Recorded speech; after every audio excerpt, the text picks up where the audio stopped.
বাড়লো বেলা গো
বৃন্দাবন বাড়িতে গিয়ে কাশ্রী মায়াকে বলছে ও মা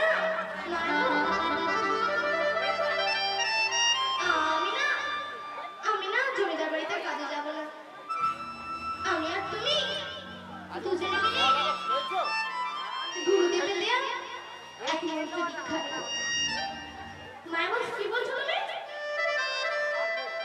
আমি দীক্ষা নিতে পারবো না আমাদের দীক্ষা নিতে হবে না মায়া বলছে আচ্ছা স্বামী আগে তুমি বলো তো আমি তোমার কে বৃন্দাবন বলছে কেন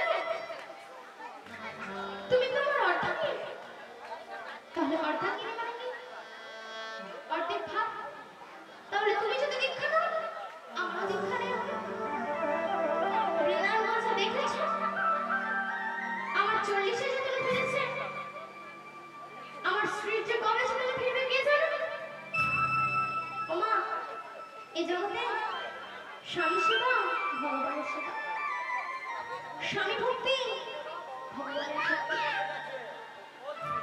তাই কথা বলে না যে করে না স্বামী ভক্তি বউ হওয়া গীতার মালা স্বামীর ছেলে নামে কিছু নেই গো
সম্মান যুগে যুগে আছে কত নারীর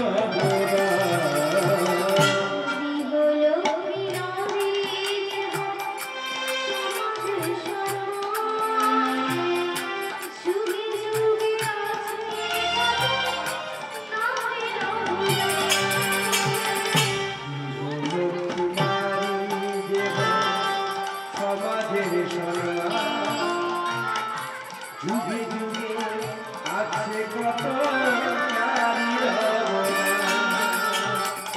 বেহুলা সাবিত্রী সতী বেহুলা সাবিত্রী সতী স্বামীর চেয়ে কিছু দুনিয়া স্বামীর চেয়ে কিছু দুনিয়া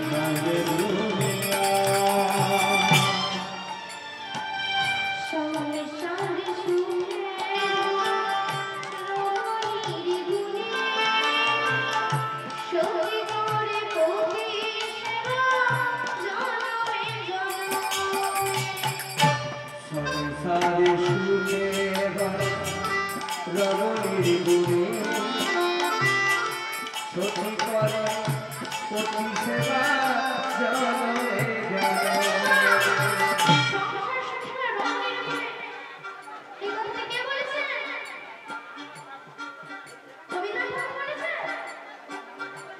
ঈশ্বরচন্দ্র বিদ্যাসাগর ঈশ্বরচন্দ্র বিদ্যাসাগর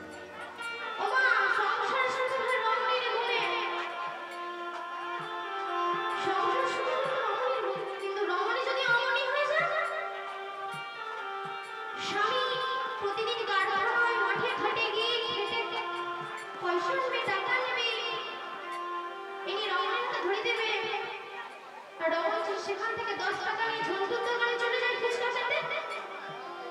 ও রমণী কমনি হয়ে যাবে। আমি কথা বলে সংসারে সুখে রমণীর গুণে সতী করে পতি সেবা জনমে সংসার সুখে রমণীর গুণে সতী করে পতি সেবা জনমে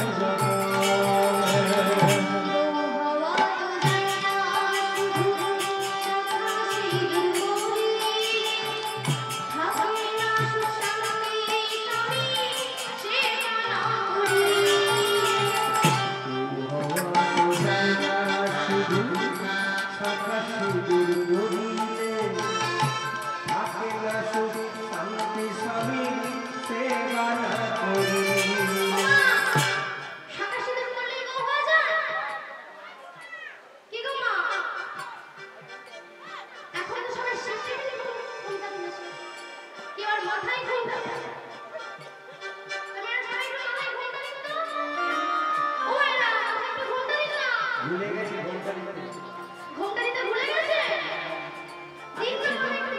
আগে ছিল কুল ঘন্টা, এখন হয়েছে মান ঘন্টা, আবার সেটা উঠে গিয়ে এখন হয়েছে সেফটি ঘন্টা। ও ঘন্টা দিতে হাওয়া তো জানা সাকাশি গরি থাকে না সুখ শান্তি স্বামী সেরা জয়না শুধু সাকাশি করিলে আপনা সুখ শান্তি স্বামী সেবা করিলে বলে জগতে স্বামীর চেয়ে আমি কিছু স্বামী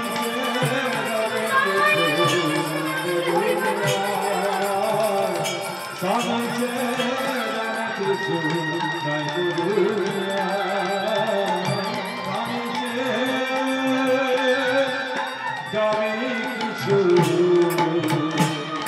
নাইবে দুনিয়া।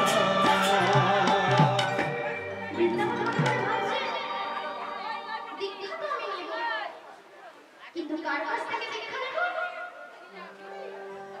নিজে নিজে ঠিক করলো। সে ঘুম থেকে উঠে সকালবেলা যার মুখ প্রথমে দেখবে তার কাছ থেকে দীক্ষা নেব। এই কথাটি বলে বৃন্দাবন টপ করে দাঁতের জিভটাকে চেপে ধরেছে। বলছে, এই রে, সকালবেলা ঘুম থেকে উঠে আমার স্ত্রীর মুখ দেখতে হবে, তাহলে কি আমি আমার স্ত্রীর কাছ থেকে দীক্ষা নিতে হবে? এই বলে বৃন্দাবন তার শ্রীমায়ের কাছে গিয়ে বলেছে, ও মায়া গো, ও মা, বলো বলছি আজকে ডাক্তার তুমি অন্য বিছানায় গিয়ে ঘুমিয়ে পড়ো না গো। আমি পারবো না। কেন পারবে না? তুমি ঘুমিয়ে পড়ো আজকে ডাক্তার। এখনো দীক্ষা নেয়নি, নেবে নেবে করছে, আজকে তো আমাকে পর দিচ্ছে, আমি শুনবো না। এই বলে যাই হোক করে বৃন্দাবন রাতটা কাটিয়ে দিল। সকালবেলা চোখ বন্ধ করে দাঁত দিয়ে জিভটাকে চেপে ধরে যেমন তার প্রতিদিনের অভ্যাস, শৌচে বসে সেই পথে সেই সময় এক বাবা যাচ্ছে, যেমন তোমার বাবা জানেন না, কাশি ধামে রামদাস বাবা। সেই পথে যাওয়ার সময় বৃন্দাবনকে দেখে রামদাস বাবা চমকে উঠেছে আর বলছে, এই ছেলে, তুমি চোখ বন্ধ করে দাঁত দিয়ে জিভটাকে চেপে ধরে শুনতে বসেছো কেন? বলছে, আমি গুরুজনদের মুখে শুনেছি অসুস্থ অবস্থায় নাকি হরি কথা কৃষ্ণ কথা বলে। তাই তো আমি দাঁত দিয়ে জিভটা চেপে চোখ বন্ধ করে শুনতে বসেছি। রামদাস বাবাজি বৃন্দাবনকে বলছে, আচ্ছা এই মুহূর্তে তোমার যদি মৃত্যু ঘটে তাহলে তুমি কি জীবনে হরি কথা কৃষ্ণ কথা বলতে পারবে? বৃন্দাবন বলছে, তাই তো, আমার যদি এই মুহূর্তে মৃত্যু ঘটে আমি তো জীবনে কোনো হরি কথা কৃষ্ণ কথা বলতে পারবো না। বৃন্দাবন বলছে যে সব উপদেশ দেয় সেই হয় সৎগুরু। অতএব দীক্ষা নিতে হলে আমি বাবাজির কাছ থেকে দীক্ষা নিতে হবে। এই বলে বৃন্দাবন তাড়াতাড়ি করে পরিষ্কার পরিচ্ছন্ন হয়ে বাবাজির কাছে এসে বলছে, গুরুদেব আমায় দীক্ষা দিন। আমার গুরু, আমার গুরু,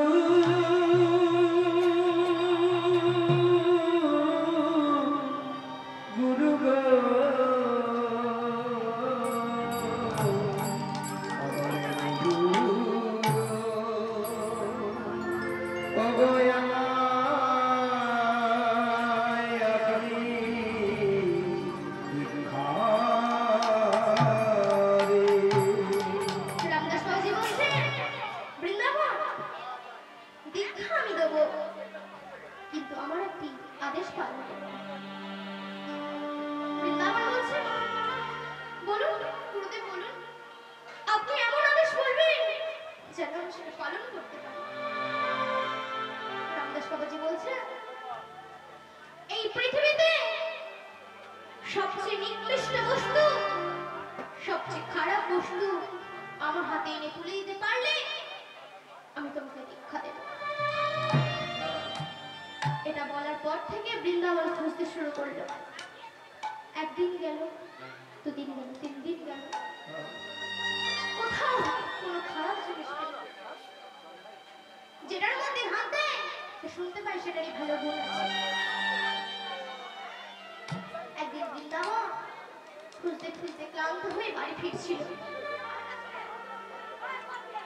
সে বাড়ি ফিরতে ফিরতে পথে দেখতে পাচ্ছে পথের ধারে অনেকগুলি বাঁশ জড়ো হয়ে আছে। সেই বাঁশগুলির মধ্যে একটি বাঁশ আঁকা বাঁকা।